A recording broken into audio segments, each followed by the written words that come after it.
Hi friends, எல்லோரும் எப்படி இருக்கீங்க? நம்ம சேனலை சப்ஸ்கிரைப் பண்ணுங்கள், சப்போர்ட் பண்ணுங்கள். நம்ம பேரண்ட்ஸை என்றைக்கும் நம்ம வார்த்தையால் அவங்க மனசு நோகிற மாதிரிக்கு ஏதாவது கஷ்டப்படுத்தக்கூடாது. கஷ்டம் ஏன் படுத்தக்கூடாதுன்னா, நம்மளை அவ்வளோ கஷ்டப்பட்டு வளர்த்துருப்பாங்க. அவங்களுக்கு நம்ம கஷ்டப்பட்டு வளர்த்தவங்களுக்கு நம்ம என்றைக்கும் சுமையாக இருக்கக்கூடாது. நம்ம ஏதாவது ஒரு மூலியமாக அவங்கள நல்லபடியாக வச்சுருக்கணும். நம்ம வார்த்தையால் நம்ம வஞ்சிட்டோம், ஏதாவது ஒரு அவங்களுக்கு கஷ்டத்தை கொடுத்துருந்தோம்னா பரவாயில்ல. ஆனால் லாஸ்ட்டு காலத்தில் அவங்களுக்கு கம்பல்சரி அவங்க கூட அவங்கள நல்ல ஒரு இடத்துல வச்சு அவங்க நல்லபடியாக நம்மளை பார்த்துக்கணும்.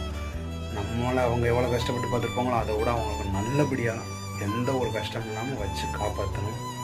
அவங்களுக்கு கடைசி வரைக்கும் கூட இருக்கணும். ஃப்ரெண்ட்ஸ், நீங்கள் இருப்பீங்க. நம்ம சேனலில் ஒரு சின்ன அட்வைஸு. ஓகே, நம்ம சேனலை சப்ஸ்கிரைப் பண்ணுங்கள், சப்போர்ட் பண்ணுங்கள், ஷேர் பண்ணுங்கள், லைக்ஸ்